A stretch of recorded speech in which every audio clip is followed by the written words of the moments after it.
전 남편을 살해한 뒤 시신을 훼손해서 버린 혐의로 기소된 고유정이 무기징역을 확정받았습니다. 반면 의붓아들 살해 혐의는 1심과 2심에 이어서 대법원에서도 무죄로 판단했는데요. 어떤 이유인지 취재기자 연결해서 자세한 내용 알아보겠습니다. 강희경 기자. 네, 대법원입니다. 네, 처음 알려졌을 당시부터 사회적으로 큰 충격을 불러왔던 사건이죠. 이 고유정 사건. 먼저 어떤 일들이 있었는지 간단히 정리해 볼까요?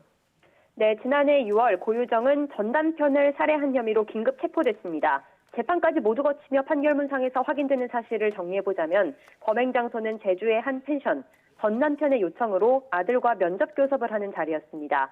이미 범행을 계획하고 있었던 고유정은 카레에 수면제를 넣어 전 남편의 의식을 혼미하게 했고 아들을 다른 방에 있게 한 뒤 흉기로 전 남편을 살해했습니다. 당시 고유정은 이미 다른 남성과 결혼해 살림을 꾸린 상태였습니다. 아들에겐 재혼한 남편을 친부로 가르쳐왔는데 전 남편이 계속 면접 교섭을 요구하면 계획이 무산될 수 있겠다는 생각에 범행을 결심한 것으로 조사됐습니다. 피고인이 진술을 거부하는 상황이어서 세세한 진실 규명에는 한계가 있었으나 객관적인 관련 증거를 확보 및 분석하여 범행 동기와 방법을 규명하는 데 최선을 다하였습니다. 이튿날 고유정은 시신을 직접 훼손했고 여행용 가방과 종량제 봉투에 나눠 담은 시신은 일부는 바다에 또 일부는 아파트 쓰레기 분리시설에 버렸습니다. 범행에 앞서 제주의 한 마트에서 표백제와 고무장갑, 세숫대야 같은 청소 물품을 사는 모습이 언론에 공개되는 등 치밀한 계획 범행이었다는 사실도 드러났습니다. 네, 수사 과정에서 의붓아들이 숨진 사실도 확인됐습니다. 이 의붓아들을 살해했다는 혐의도 추가로 적용이 돼서 재판에 넘겨진 거죠? 네, 고유정을 수사하는 과정에서 전 남편이 숨지기 2달 전쯤 4살 배기 의붓아들이 숨진 사실이 확인됐습니다. 고유정이 전 남편 살해 혐의로 검찰에 송치된 뒤 의붓아들의 친부이자 당시 남편이었던 A씨는 고유정이 아들을 숨지게 했다며 검찰에 고소장을 냈습니다. 결국 고유정은 전 남편 살해 혐의로 먼저 기소됐고 이후 검찰은 고유정이 의붓아들까지 살해한 것으로 보고 추가로 재판에 넘겼습니다.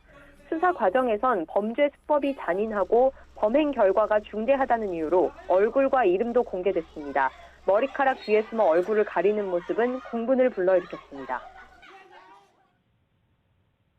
남겨진 아이와 남편에게 하고 싶은 말 없습니까?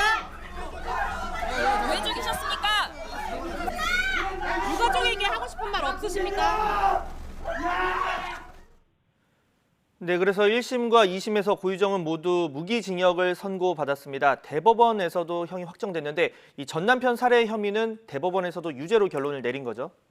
네, 대법원은 고유정에게 무기징역을 선고한 원심 판결을 확정했습니다. 대법원은 고유정이 전 남편을 살해하고 시신을 훼손해 버림으로써 은닉한 행위 자체는 인정하고 있다고 밝혔습니다. 다만 고유정은 사건 당일 전 남편이 자신을 성폭행하려 해 우발적으로 범행을 저지른 거라 주장했는데 대법원은 이 진술에 신빙성이 없다고 결론 내렸습니다.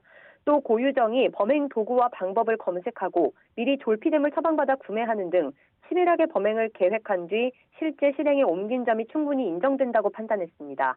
그러면서 여러 사정을 검토해 볼 때 고유정 주장과 달리 무기징역을 부당한 형으로 볼 수 없다고 강조했습니다. 네, 반면에 의붓아들 살해 혐의는 1심과 2심에 이어서 대법원에서도 무죄로 판단했습니다. 어떤 이유였습니까? 네, 앞서 항소심 재판부도 밝혔듯 실제로 고유정이 진범이라고 볼 만한 여러 의심스러운 정황이 있긴 합니다. 고유정은 사건 발생 전 당시 남편이었던 A씨와 다투다가 뜬금없이 A씨가 자면서 옆 사람을 심하게 짓누르거나 때리는 버릇이 있다고 말했습니다. 검찰은 고 씨가 의붓아들을 살해한 뒤 A씨의 잠버릇 탓으로 돌리기 위해 대화 흔적을 남겨둔 것으로 봤습니다. 의붓아들이 숨지기 일주일 전에는 남편과 다투며 내가 애를 죽여버릴까라고 말하는 녹취도 재판에서 공개됐고 이 발언을 하기 1시간 전엔 베개로 모친을 질식해 숨지게 한 기사를 검색한 것으로도 드러났습니다. 고유정이 의붓아들 사망 시각을 미리 알고 있었다는 증거도 나왔습니다.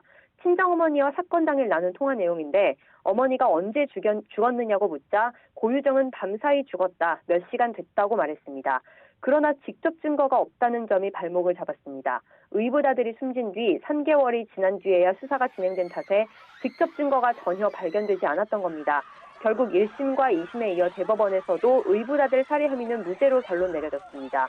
대법원은 의붓아들이 고유정의 압박 행위로 숨진 게 아니라 함께 잠을 자던 친부에게 눌려 숨졌을 가능성을 배제할 수 없고 설령 압박 행위로 숨진 거라 하더라도 그 행위를 고유정이 했다고 단정할 수는 없다고 밝혔습니다.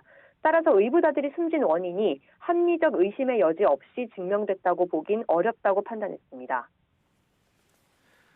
네, 유족들은 대법원 판결에 대해서 어떤 입장을 밝혔습니까?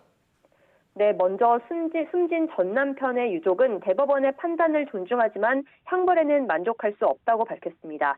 무기징역은 가볍고 사형이 선고돼야 마땅하다는 취지입니다. 법률 대리인의 말 직접 들어보겠습니다. 끝까지 피해자에게 책임을 전가하는 그런 모습, 이런 모든 점을 종합했을 때 무기징역형이라는 거는 그 죄질에 전혀 합당하지 않다. 숨진 의붓아들의 유족 측도 납득할 수 없는 결과라고 분통을 터뜨렸습니다.